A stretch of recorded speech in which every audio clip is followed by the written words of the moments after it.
काठमाडौँ महानगरपालिकाका mayor Balen Shah time म्यागजिनको 100 प्रभावशाली व्यक्तिको सूचीमा अनुमति बिना प्रहरी पोसाक प्रयोग नगर्न हेडक्वार्टरको चेतावनी। सुभाष नेम्बुवाङको आज पशुपतिमा अन्त्येष्टि गरिने। ढाका कुमारले नाम लिएका मोहन जंगमाथि राष्ट्रिय स्वतन्त्र पार्टीले थाल्यो अनुसन्धान। आफैले असैको फुली लगाएपछि नगर प्रहरीका 42 हवलदार निलम्बित भए। ब्रेकसुमा लुकाएर थप 302 किलो सुन तस्करी भएको सिआइबीको निष्कर्ष। शिक्षक हुन स्नातक तह पास हुनै पर्ने। माध्यमिक तहका लागि स्नातकोत्तर अनिवार्य। सुन तस्करीका लागि खोलिएका थिए 7 कम्पनी। सिआइबीले पूरक अनुसन्धान गर्ने। 3 दललाई राजेन्द्र लिङदेनको आग्रह। राज संस्थालाई अभिभावकीय संस्था स्वीकार्नुहोस्, जोखिम मोड्न तयार भए मात्रै परिणाम निकाल्न सकिन्छ भन्दै प्रधानमन्त्री प्रचण्डको भनाई। 60 किलो सुन काठमाडौँ ल्याउने समूहका एकजना चुनिया भारतमा पक्राउ। 60 किलो सुन प्रकरणमा अमला रोका सहित 50 प्रतिवादी। 2082 मङ्सिरभित्र महाधिवेशन गरेरै छाड्छौं भन्दै कंग्रेस महामन्त्री गगन कुमार थापाले भने। रुकुम पूर्वको सदरमुकाम गोलखाडा तोक्ने देउबा सरकारको निर्णय खारेज। 60 किलो सुन प्रकरण हुण्डीको शैलीमा हुन्थ्यो सुनको डेलिभरी। कुकुर र बिरालोको बन्ध्याकरण गर्दै काठमाडौँ महानगरपालिका। संघीय सरकार विरुद्ध सर्वोच्च जाने बागमती प्रदेश सरकारको निर्णय। जबरजस्ती गर्ने मुद्दामा सिद्धबाबालाई सफाई दिइयो। भोइस अफ नेपाल सिजन 5 को प्रसारण असोज 5 गतेदेखि हुने। उदय सोताङ र मिलन नेवार नयाँ कुच खाडीका 4 बाहेक मुलुकमा घरेलु कामदार खुला गर्न सरकार सकारात्मक। 60 किलो सुन प्रकरणमा 3 अर्ब 50 करोड बिगो दावी गरियो। रामेछापबाट काठमाडौँ आउँदै गरेको बस दुर्घटना, 7 जना घाइते। देशभरिका सबै विद्यालय ठप्प पारी काठमाडौँ केन्द्रित आन्दोलन गर्ने महासंघको घोषणा। जनतालाई परिणाम दिन जोखिम मोल्न तयार हुनुपर्छ भन्दै प्रधानमन्त्री प्रचण्डको भनाई। प्रचण्डलाई प्रधानमन्त्री बनाउँदा कांग्रेस कार्यकर्ताले चित्त दुखाउनु हुँदैन भन्दै महामन्त्री गगन कुमार थापाले भने। संघीयताको प्रयोग सफल हुन नसकी खारेज हुन सक्छ भन्दै झलनाथ खनालको भनाई। 12 कक्षा पास गर्ने बित्तिकै विदेश जाने पद्धति रोक्नुपर्छ भन्दै अर्थमन्त्री महतले भने। र साथमा आजको स्वास्थ्य सम्बन्धी समाचारमा धेरै मासु खाँदा के हुन्छ यसबारे पनि भिडियोको अन्त्यमा जानकारी गराउनेछौँ।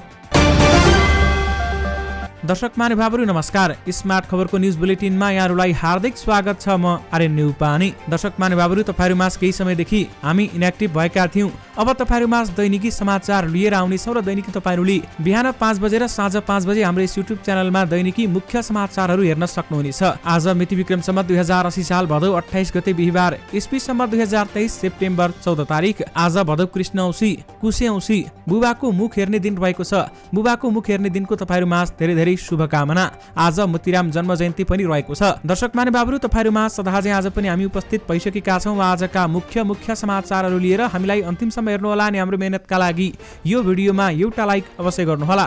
दर्शक महानुभावहरू, पलपलको न्युज अपडेटका लागि हाम्रो युट्युब च्यानललाई अहिलेसम्म सब्स्क्राइब गर्नु भएको छैन भने कृपया सब्स्क्राइब गर्नुहोस् अनि नजिकै आउने बेल आइकनलाई क्लिक गर्नुहोला र साथमा यो भिडियोलाई सक्दो शेयर गर्न भने नबिर्सनुहोला। आउनुहोस् दर्शक महानुभावहरू, आजका मुख्य समाचार सुरु गरौँ बालेन शाहको प्रसङ्गबाट। प्रतिष्ठित टाइम म्यागजिनले काठमाडौँ महानगरका मेयर बालेन शाहलाई यस वर्षका 100 प्रभावशाली व्यक्तिको सूचीमा छनौट गरेको छ। म्यागजिनले तयार पारेको टाइम 100 नेक्स्ट सूचीमा बालेनको नाम पनि समावेश छ भने सन् 2015 को विनाशकारी भूकम्पको समयमा बालेनले जनताको साना तथा अत्यावश्यक साधनमा जोड दिएको उल्लेख गर्दै म्यागजिनले फोहोर विसर्जन, सरसफाई, सुरक्षित पिउने पानी, सफा सडक र शहरी विकाससँगै सांस्कृतिक सम्पदाको संरक्षणमा शाहले योगदान दिएको बताएको छ।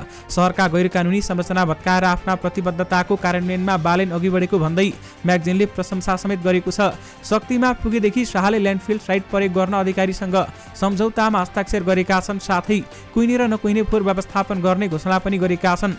टाइम म्यागजिनका लागि आस्था राजवंशीले लेखेकी छन्। स्ट्रक्चरल इन्जिनियरमा स्नातकोत्तर गरेका 33 वर्षीय बालेनले स्वतन्त्र रूपमा चुनाव लडेको उल्लेख गर्दै म्यागजिनले टिकटक, ट्विटर र इन्स्टाग्रामको प्रयोग गरेर मतदातामाझ बालेनको इफेक्ट प्रयोग गरेको जनाइएको छ। गत वसन्तको स्थायी चुनावमा यी स्वतन्त्र उम्मेद्वारले दिग्गज राजनीतिज्ञमाथि विजय हासिल गरे भन्दै म्यागजिनले लेखेको छ। टाइम्स म्यागजिनले कलाकार, प्रतिभावान पप गायक, अन्वेषक, नेता, वकालत जस्ता विधामा समेत प्रभावशाली व्यक्ति छनौट गरेको छ। आफ्नो क्षेत्रमा प्रभाव हासिल गरेका व्यक्तिलाई धनाकर्षण गराउन म्यागजिनले टाइम्स 100 को व्यक्तिको सूची तयार पारेको जनाइएको छ। त्यसमा बालेन शाह पनि परेका छन्। चलचित्र, टेलिचलचित्र, म्युजिक भिडियो तथा फेसबुक, टिकटक लगायतका लागि भिडियो बनाउने प्रयोजनका लागि अनुमति नलिई पोशाक प्रयोग नगर्न नेपाल प्रहरीले भनेको छ। प्रहरीको पोशाकको दुरुपयोग गरेको भन्दै प्रहरी प्रधान कार्यालय नक्सालले विज्ञप्ति जारी गरेर प्रहरीको श्रव्य दृश्य शाखामा स्वीकृति लिएर मात्र प्रयोग गर्न भनेको छ।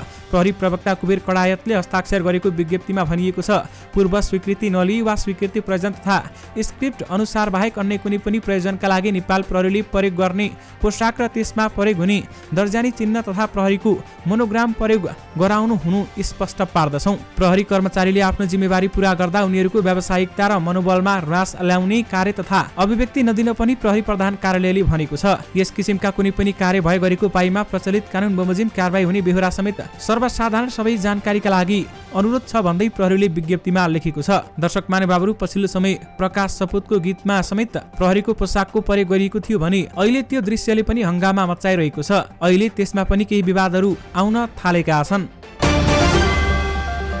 दर्शक महानुभावहरु, सोमबार राति निधन भएका संविधान सभा अध्यक्ष सुभाष नेम्बुवाङको आज अन्त्येष्टि गरिने भएको छ। नेम्बुवाङको सोमबार राति निधन भएको थियो भने 2 दिनसम्म पार्टी कार्यालय च्यासलमा राखिएको उनको पार्थिव शरीरलाई बुधबार बालटार स्थित निवासमा लगिएको थियो भने एमालेको केन्द्रीय प्रचार एवं प्रकाशन विभागका सचिव गगन विष्टका अनुसार आज बिहान 11 बजे पशुपति आर्य घाटमा राजकीय सम्मानका साथ नेम्बुवाङको अन्त्येष्टि गरिनेछ। त्यसअघि शवयात्रा हुनेछ। शवयात्रा बालटार शिक्षण अस्पताल, महाराजगञ्ज, धुम्बाराही, चाबहिल गौशाला हुँदै पशुपति आर्य घाटमा पुग्नेछ।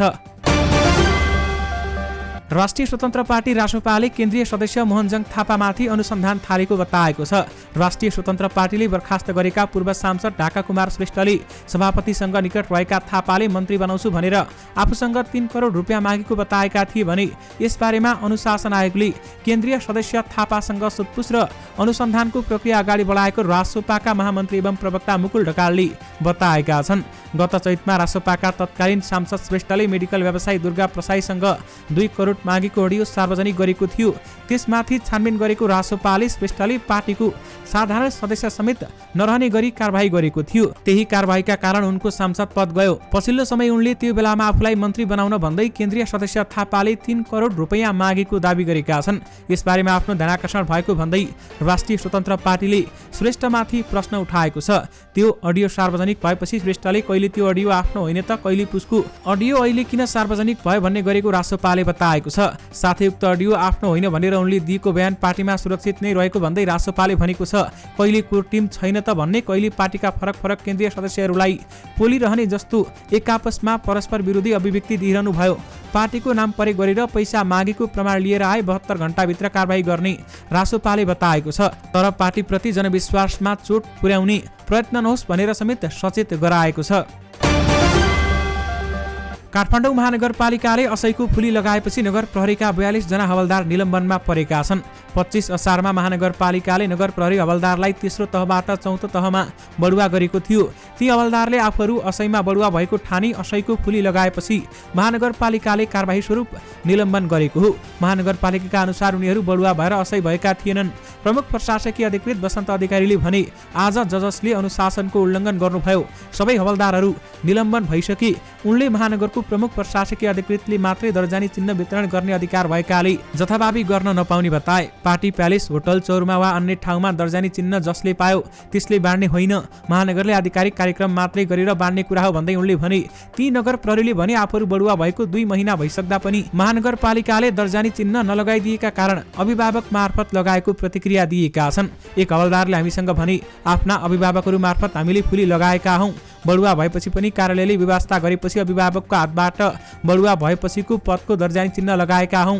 नगर प्रहरी प्रमुख राजनाथ पाण्डेले ती नगर प्रहरीले अनुशासनको उल्लङ्घन गरेको बताएका छन्। विशेष गरी आफैले असैको फुली लगाएपछि नगर प्रहरीका 42 हवलदार निलम्बित भएका छन्। नेपाल प्रहरीको केन्द्रीय अनुसन्धान ब्युरो सिआइबीले चिनिया समूहले ब्रेक सुबाट 302 किलो सुन तस्करी गरेको निष्कर्ष निकालेको छ। अरू सामानमा लुकाएर ल्याएको सुन बारेमा अनुसन्धान गर्न बाँकी छ।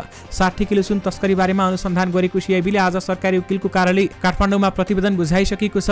त्यसअघि आयोजित पत्रकार सम्मेलनमा सिआइबी प्रमुख किरण बज्राचार्यले दिएको जानकारी अनुसार 50 जनालाई प्रतिवादी बनाएको छ। 2 साउनमा बरामद भएको ब्रेक सुमा 60 किलो सुन बढी बरामद भएको थियो भने गोदामहरूमा छापा मार्दा अरू पनि यसरी सामान ल्याएको खुलेको थियो।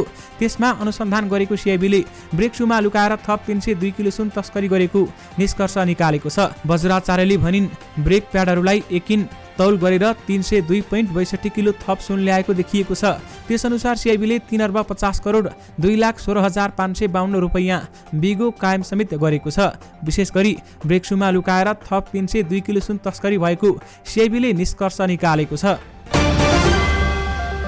सरकारले शिक्षक बन्न कम्तीमा स्नातक तह उत्तीर्ण हुनै पर्ने प्रस्ताव गरेको छ। शिक्षा विज्ञान तथा प्रविधि मन्त्री अशोक राईले आज संघीय संसद सचिवालयमा दर्ता गरेको विद्यालय शिक्षा सम्बन्धी विधेयकमा शिक्षकको न्यूनतम योग्यता स्नातक उत्तीर्ण तोकिएको हो। हाल प्राथमिक तहको शिक्षाका लागि कक्षा 12 उत्तीर्ण भए पुग्ने व्यवस्था छ भने हाल प्राथमिक, निम्न माध्यमिक र माध्यमिक गरी 3 तहको शिक्षकको व्यवस्था गरी पनि विधेयकमा 2 तहका शिक्षक मात्र प्रस्ताव गरिएको छ। अब आधारभूत र माध्यमिक गरी 2 तहका शिक्षक रहनेछन्। आधारभूत तहको शिक्षकको परीक्षामा सहभागी हुन स्नातक उत्तीर्ण हुनुपर्नेछ भने आधारभूत तहको शिक्षकको पनि 2 किसिममा वर्गीकरण गरिएको छ। कक्षा 1 देखि 5 सम्म अध्यापन गर्ने शिक्षकलाई साधारण र कक्षा 6 देखि 8 सम्म अध्यापन गर्ने शिक्षकलाई विषयगत शिक्षक भनिएको छ। आधारभूत तहको साधारण शिक्षकका लागि जुनसुकै विषयमा स्नातक गरे पनि पाइनेछ।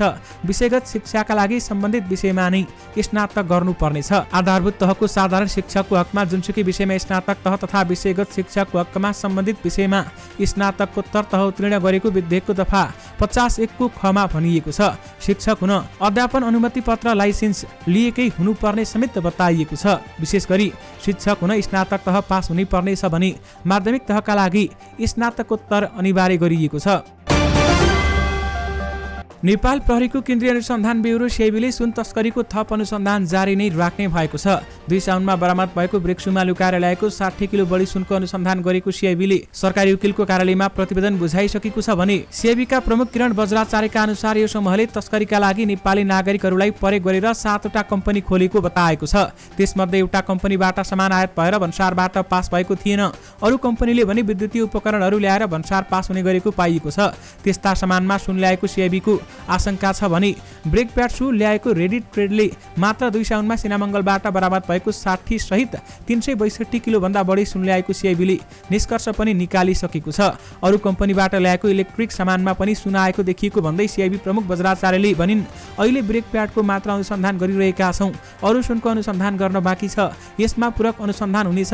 तस्करीमा अन्तर्राष्ट्रिय गिरोह संलग्न भएको सिआइबीको निष्कर्ष छ। यो अन्तर्राष्ट्रिय अपराध भएको भन्दै यसमा ताइवान, हङकङ र मकाउमा बस्ने चुनिया नागरिक, भारत र नेपाली नागरिकको संलग्नता देखिएको र पर्फेक्ट अर्गनाइजेसन क्राइम गर्ने समूहहरूले जसरी काम गरेको पाएको समेत उनले सुनाएकी छन्। राष्ट्रिय प्रजातन्त्र पार्टी राप्रपाका अध्यक्ष राजेन्द्र प्रसाद लिङदेनले राजा संस्थालाई देशको अभिभावकीय संस्थाको रूपमा स्वीकार गर्न प्रमुख 3 दललाई आग्रह गरेका छन्। आज काठमाडौँमा आयोजना गरेको विरोध सभामा उनले राज संस्थालाई अभिभावकीय भूमिका दिने गरी अघि बढ्नुपर्ने प्रस्ताव गरेका छन्। तपाईहरूले दिल्लीको 12 बुँदे सम्झौताको बाटोबाट देशलाई हिँडाउनु भयो। यहाँसम्म आइपुग्दाखेरि त्यो बाटो गलत भन्ने कुनै कुरा तपाईहरूलाई पनि लागेको छ। त्यो बाटो गलत हो भन्ने कुरा प्रमाणित भएको छ। अब त्यो बाटोबाट अघि बढे देशलाई दुर्घटनामा लैजानेछ। उनले भने राजालाई कुनै न कुनै प्रकारको स्पेसको व्यवस्था गर्नुस्। राजालाई अभिभावकीय संस्थाको रूपमा अगाडि बढाउँ। जनताबाट प्रत्यक्ष निर्वाचित प्रधानमन्त्री हुने शासकीय व्यवस्था देशका लागि हितकर हुने पनि छ भन्दै उनले दोहोर्याएका छन्। उनले भनेका छन् नेपाल जस्तो सानो देशका लागि यति धेरै जनप्रतिनिधि भारी हुन्छ जुन कुरा हामीले भनिराखेको छौँ। संघीयता कार्यान्वयन भएपछि मात्रै करिब खर्ब राष्ट्रिय ऋण बढ्यो। अहिले 24 खर्ब पुगिसक्यो। ऋण काटेर जनतालाई ऋण थोपारेर यति धेरै जनप्रतिनिधि पाल्ने भन्दा उनीहरूको संख्या कटौती गरौँ भन्दै उहाँले बताउनु भएको छ। प्रधानमन्त्री पुष्पकमल दाहाल प्रचण्डले देश र जनतालाई परिणाम दिन राजनीतिक कर्मी र कर्मचारी तन्त्रले जोखिम उठाउन तयार हुनुपर्ने बताएका छन्। आज सिंहदरबारमा आयोजित कार्यक्रममा प्रचण्डले जिम्मेवारीबाट पन्छिने प्रवृत्तिले परिणाम नदिने भन्दै आफ्नो कार्यदेश अनुसार जोखिम उठाउन कर्मचारीहरूलाई निर्देशन दिएका छन्। रिपोर्ट कार्डको प्रस्तुतिपछि बोल्दै प्रधानमन्त्री प्रचण्डले जोखिम उठाउन तयार हुने मनोविज्ञानले मात्र राम्रो परिणाम दिने बताएका हुन्। हामी सबै जिम्मेवारी वहन गर्नेतिरबाट सोच्नुपर्छ। जिम्मेवारी पन्छाउने प्रवृत्तिले परिणाम दिँदैन। जिम्मेवारीमा जोखिम हुन्छ। जोखिम बढ्न तयार हुनुपर्छ भन्दै उनले भने नीति तथा कार्यक्रम र बजेटको मासिक समीक्षा गर्ने प्रक्रियाको सुरुवात भएको उनको भनाइ छ। यो आफैमा राम्रो सुरुवात हो, तर राम्रो परिणाम ल्याउन आउने दिनहरूमा धेरै मेहनत गर्नुपर्दछ। त्यसरी मात्र परिणाम दिन सकिन्छ भन्दै उनले जोड दिएका छन्। 60 किलो 716 ग्राम सुन तस्करीमा संलग्न एकजना चीनिया नागरिक भारतमा पक्राउ परेका छन्। राजस्व अनुसन्धान विभागले सुन बरामद गरेपछि काठमाडौँबाट भागेका चीनिया नागरिक पेङयुन सिन आसिन पक्राउ परेका हुन्। भारतको सिलगुडीमा आसिन पक्राउ परेको केन्द्रीय अनुसन्धान ब्युरोका एकजना उच्च अधिकृतले हामीलाई बताए। काठमाडौँमा सुन बरामद भएपछि भागेका असिनलाई भारतीय प्रहरीले जासुसको आरोपमा पक्राउ गरेर मुद्दा चलाएको थाहा भएको छ। साउन 4 मा सशस्त्र प्रहरी सीमा बलले पक्राउ गरेर उनलाई पश्चिम बङ्गालको सिलगुडी स्थित खेरीबारी थानालाई जिम्मा लगाएको थियो भने भेपमा ल्याएको सुनबारेमा केन्द्रीय अनुसन्धान ब्युरोले अनुसन्धान थालेपछि नै आसिन सिलगुडीतर्फ लागेको अनुसन्धानमा संलग्न अधिकारीहरू बताउँछन्। सिआइबी स्रोतका अनुसार उनी अहिले सिलगुडी स्थित जेलमा छन्। पेङ युन सिंह हङकङबाट काठमाडौँ सुन पठाउने लिन र विद्युतीय चुरोट भेपमा लुकाएर सुन तस्करी गर्ने समूहको नाइके चिनिया नागरिक दाओजिङ वाङसँग निकट छन्। तस्करीको उद्यम थलो हङकङबाट 60 किलो सुन पठाउने समूहमा 5 जना मध्ये आसिन पनि रहेको केन्द्रीय अनुसन्धान ब्युरोको अनुसन्धानको निष्कर्ष छ। हङकङ, नेपाल र चीन भ्रमण गरिरहने आसिनको कनेक्सन हङकङमा सुन पठाउने समूहसँग देखिएको छ। भारतीय सशस्त्र सीमा बलले उनको साथबाट नेपाली पासपोर्ट र नागरिकता समेत बरामद गरेको छ भने चीनिया नागरिकको साथमा नेपाली पासपोर्ट भेटिएपछि भारतीय प्रहरीले उनलाई जासुसको आरोपमा मुद्दा चलाएको बताएको छ। अधिकारीहरूका अनुसार आसिनले नेपालबाट नागरिकता र पासपोर्ट बनाएका छन्। भारतीय प्रहरीले चिनिया भनेर सोधपुछ गर्दा नेपाली नागरिकता देखिएपछि उनी पक्राउ परेका हुन्। अनुसन्धानमा संलग्न एकजना अधिकृत भन्छन् त्यसपछि जासुसीको आरोपमा मुद्दा चलाएको थाहा भएको छ। आसिन काठमाडौँबाट भारततर्फ भागेका हुन्। उनी दाओजिन वाङ र 60 किलो सुनसम्म पठाउनेका अर्का सदस्य चोङचिङ छ्वान उर्फ श्यामसँग निकट थिए। नेपाली कङ्ग्रेसका महामन्त्री गगन थापाले पार्टीको 15औं महाधिवेशन 2082 को मङ्सिरभित्र गरेरै छाड्ने बताएका छन्। कङ्ग्रेसको विधानमा पार्टीको महाधिवेशन 4 वर्षभित्र गर्ने व्यवस्था गरिएको छ। 2078 मङ्सिरमा 14औं महाधिवेशन भएकाले 15औं महाधिवेशन 2082 मङ्सिरभित्र हुनुपर्ने छ। तर क्रियाशील सदस्यता विवादले गर्दा कङ्ग्रेसको महाधिवेशन विधानले तोकेको समयभित्र हुन सकेको छैन। आज एक कार्यक्रममा बोल्दै महामन्त्री थापाले यसपटक विधानले तोकेको समयभन्दा पछि नसर्ने दावी गरेका हुन्। उनले भने 2082 मा महाधिवेशन गर्नै पर्छ। 2082 सालको मङ्सिर उता महाधिवेशन 1 जाँदैन, 2 जाँदैन, 3 जाँदैन, जाने दिन्न भन्दै उहाँले बताउनुभयो। पार्टीमा क्रियाशील सदस्यता टुङ्गो लगाउने जिम्मेवारी महामन्त्री थापालाई छ भने उनले 2082 वैशाख अघि नै क्रियाशील सदस्यता टुङ्ग्याउने दावी गरेका छन्। महाधिवेशन हुने वर्षमा नयाँ क्रियाशील सदस्यता वितरण र नवीकरण नहुने उनले बताए। थापाले भने क्रियाशील सदस्यता टुङ्ग्याउन म संयोजक हुँ, सबैले काम गरेर अधिवेशन गराउने हो।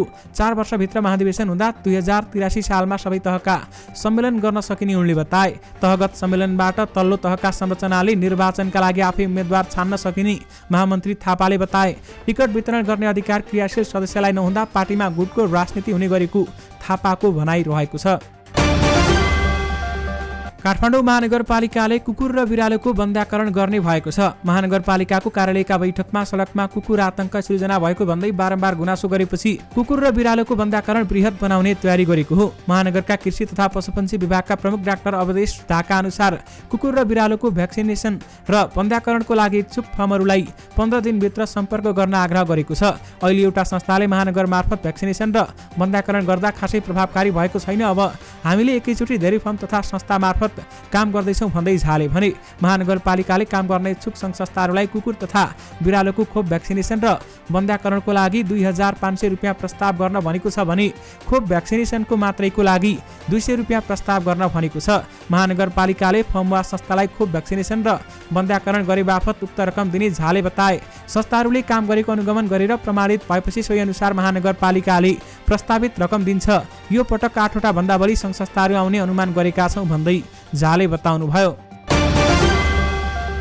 बागमती प्रदेश सरकारले संघीय सरकार विरुद्ध अदालत जाने निर्णय गरेको छ। प्रदेश मन्त्री परिषदको बुधबार बसेको बैठकले प्रदेश सरकारको तर्फबाट श्रम, रोजगार तथा यातायात मन्त्रालयले रिट निवेदन दर्ता गर्ने निर्णय गरेको हो।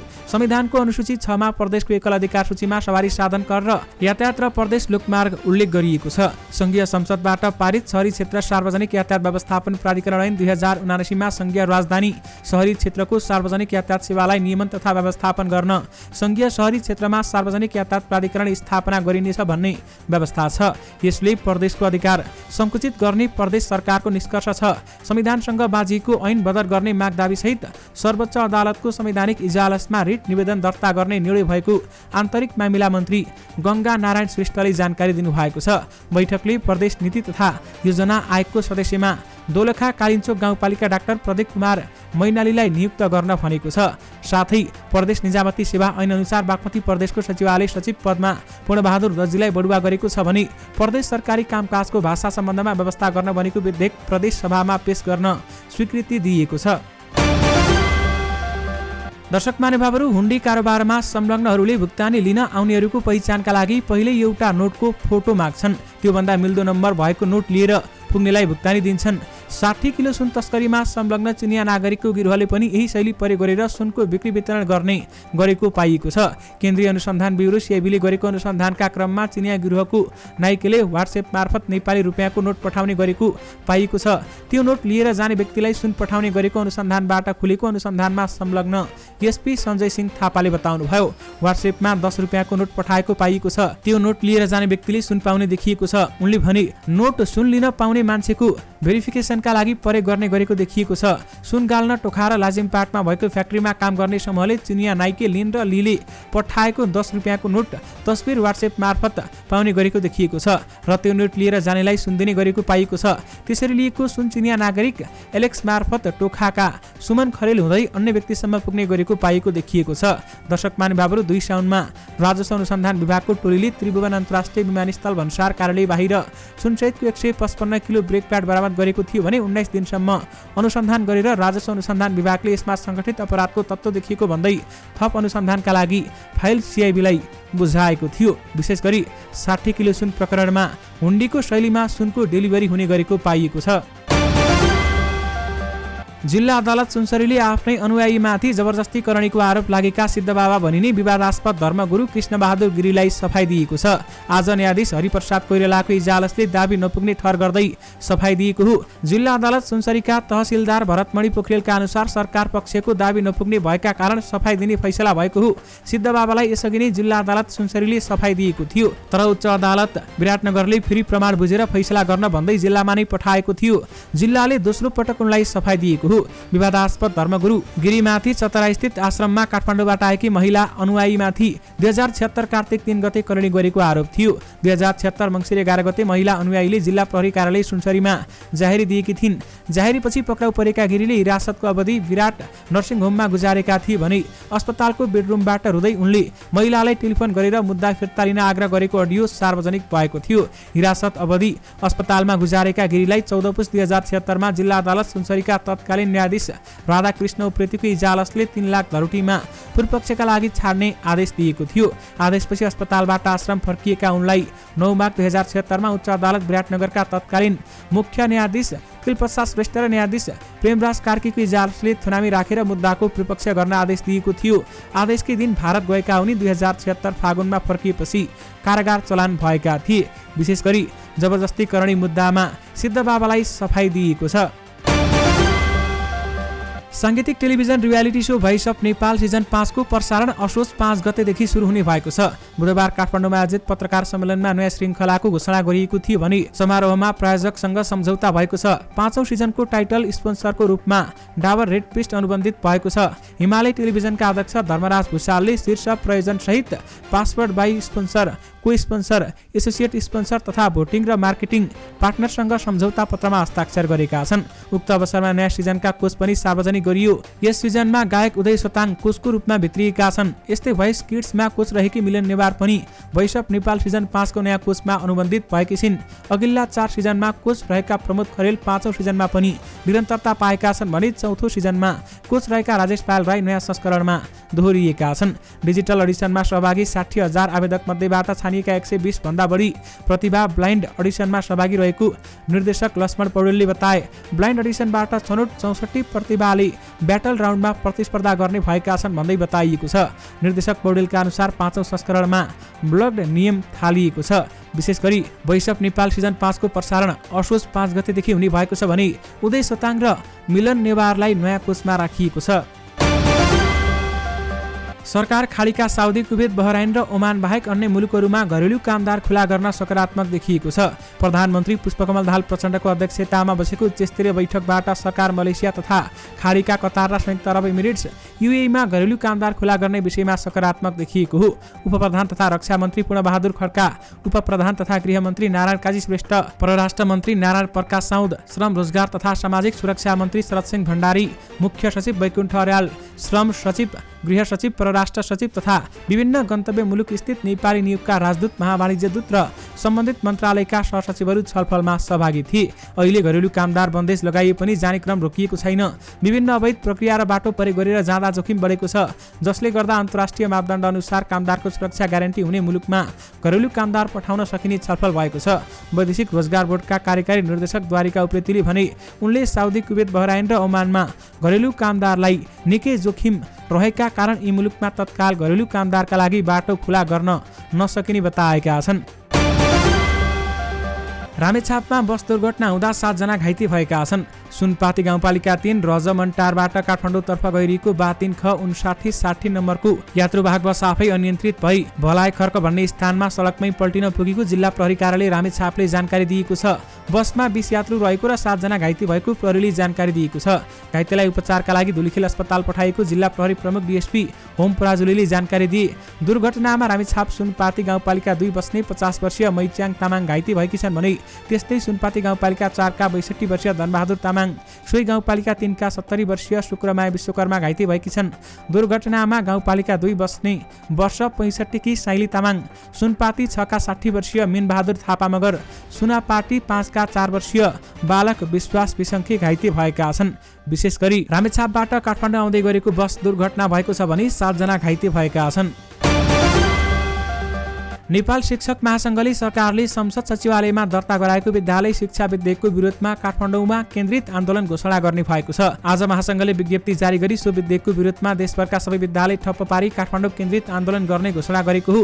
राज्यले फेरि एकपटक शिक्षक कर्मचारीलाई धोका दिएको जनाउँदै सरकारको यो कदमले शिक्षक कर्मचारीलाई आक्रोशित बनाएको महासंघले जनाएको छ। विज्ञप्तिमा भनिएको छ, विधेयकको प्रस्तावित मस्यौदामा सुझाव समावेश गर्ने प्रयोजनका लागि माननीय उपप्रधानमन्त्रीको संयोजकतामा माननीय शिक्षा मन्त्री, मुख्य सचिव, शिक्षा सचिव, कानुन सचिव र अर्थ सचिव लगायत रहेको कार्यदल र नेपाल शिक्षक महासंघको प्रतिनिधि मण्डलबीच छलफल भएको समेत बताइएको छ।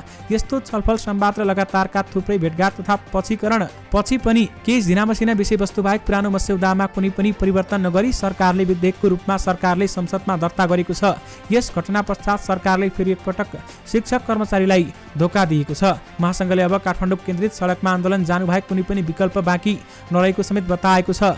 सो विधेयकले शिक्षक कर्मचारीका माग मुद्दा सम्बोधन नगरे काठमाडौँ केन्द्रित सडक आन्दोलन गर्ने निर्णय यसअघि नै गरिसकेको उल्लेख गर्दै सोही निर्णय बमोजिम आज बस्ने महासंघको आन्दोलन परिचालन समितिको बैठकले सबै सरकारवाला समूहबीचको छलफलबाट आन्दोलनको कार्यक्रम तालिका सार्वजनिक गर्ने महासंघले जनाएको छ। विशेष गरी देशभरिका सबै विद्यालय ठप्प पारी काठमाडौँ केन्द्रित आन्दोलन गर्ने महासंघले घोषणा गरेको छ।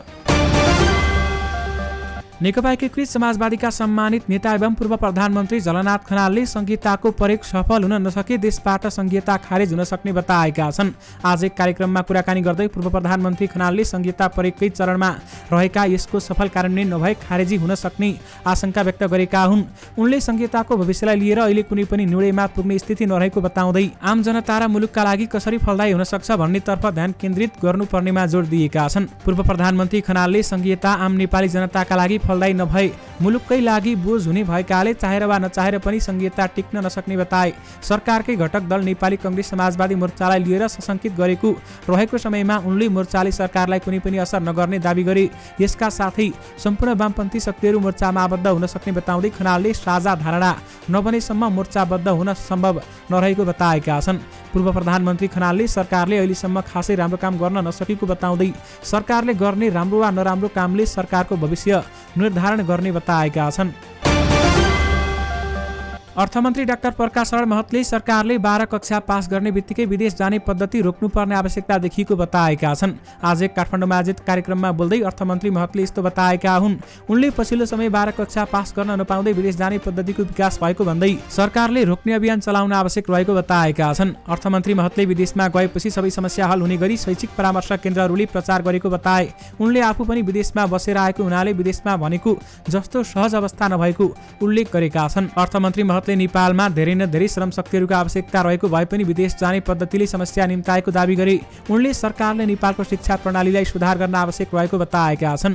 उनले नेपालमा नम्बरका आधारमा धेरै विश्वविद्यालयहरू खोल्ने डिन र भिसी बन्ने तर विद्यार्थीको शिक्षामा गुणस्तर वृद्धि नगर्ने अवस्था रहेको भन्दै अब सरकारले लगानी गरेर शिक्षा प्रणाली सुधार गर्नुपर्ने बताए। उनले सरकारसँग स्रोत कम भएकाले पर्याप्त बजेट व्यवस्थापन गर्न सके आगामी दिनमा शिक्षा क्षेत्रमा सुधार आउने विश्वास रहेको उल्लेख गरे। उनले देशमा आर्थिक स्रोत कम रहेको तर आवश्यकताहरू धेरै रहेको उल्लेख गर्दै सबै मागहरूलाई सरकारले एकैपटक पूरा गर्न सक्ने जिकिर समेत गरेका छन्। सर्वोच्च अदालतले नयाँ मापदण्ड बनाएर रुकुम पूर्व जिल्लाको सदरमुकाम तोक्न सरकारका नाममा आदेश जारी गरेको छ। बुधबार बसेको संवैधानिक इजलासले 15 मार्च 2074 सालको सरकारको निर्णय बदर गर्दै निश्चित मापदण्डका आधारमा सदरमुकाम तोक्न वा सार्न आदेश जारी गरेको छ। प्रधान न्यायाधीश विश्वम्भर प्रसाद श्रेष्ठ, न्यायाधीशहरू ईश्वर प्रसाद खतिवडा, डाक्टर आनन्दमोहन भट्टराई, अनिल कुमार सिन्हा र प्रकाशमान सिंह राउतको संवैधानिक इजलासले तत्कालीन शेरबहादुर देउबा सरकारले गरेको गोलखाडामा सदरमुकाम तोक्ने निर्णय खारेज गरेको हो। संवैधानिक इजलासले ढिलो गरी निर्णय सुनाएको हो। त्यति बेलाको मन्त्री परिषदको निर्णय बदर हुने आदेश पाएको छ। सर्वोच्च अदालतका प्रवक्ता भद्रकाली पोखरेलले हामीसँग भने निश्चित मापदण्डका आधारमा फेरि सदरमुकाम तोक्न वा सार्न परमादेश जारी हुने बेहोरा छ। आदेश तयार भएपछि त्यसको विस्तृत विवरण थाहा होला भन्दै बताइएको छ। विशेष गरी रुकुम पूर्वको सदरमुकाम गोलखाडा तोक्ने देउबा सरकारको निर्णय खारेज गरिएको छ। आउनुहोस् दर्शक महानुभावहरू, आजको स्वास्थ्य सम्बन्धी समाचार सुरु गरौँ। धेरै मासु खाँदा के हुन्छ त? मासु जिब्रोको लागि स्वादिलो त हुन्छ नै, यो प्रोटिनको राम्रो स्रोत पनि हो। बदलिदो खानपान शैलीसँगै मासु दिनहुँ खाने चलन पनि बढिरहेको छ। तर यसरी हरेक दिन मासु खानु कति स्वास्थ्यवर्धक हुन्छ, यो प्रश्न धेरैको मनमा आउन सक्छ। पोषणविद आयुष अधिकारी भन्छन्, धेरै खाएमा मासु मात्र होइन, सबै खानेकुराले हानि गर्छ। दैनिक वा नियमित शरीरलाई चाहिने भन्दा बढी मासु खाँदा फाइदा भन्दा बढी बेफाइदा हुन्छ। रातो र प्रशोधित मासु धेरै मात्रामा खाँदा शरीरमा खराब कोलेस्ट्रोल बढ्ने र मासुमा हुने बोसो र चिल्लो धमनीमा जमेर मुटु रोगको तथा उच्च रक्तचापको जोखिम पनि उत्तिकै हुने उनी बताउँछन्। त्यस्तै पाचन प्रक्रियामा समस्या भएर कब्जियत, पाइल्स, फिसर, फिस्टुला जस्ता समस्या पनि हुन सक्छ।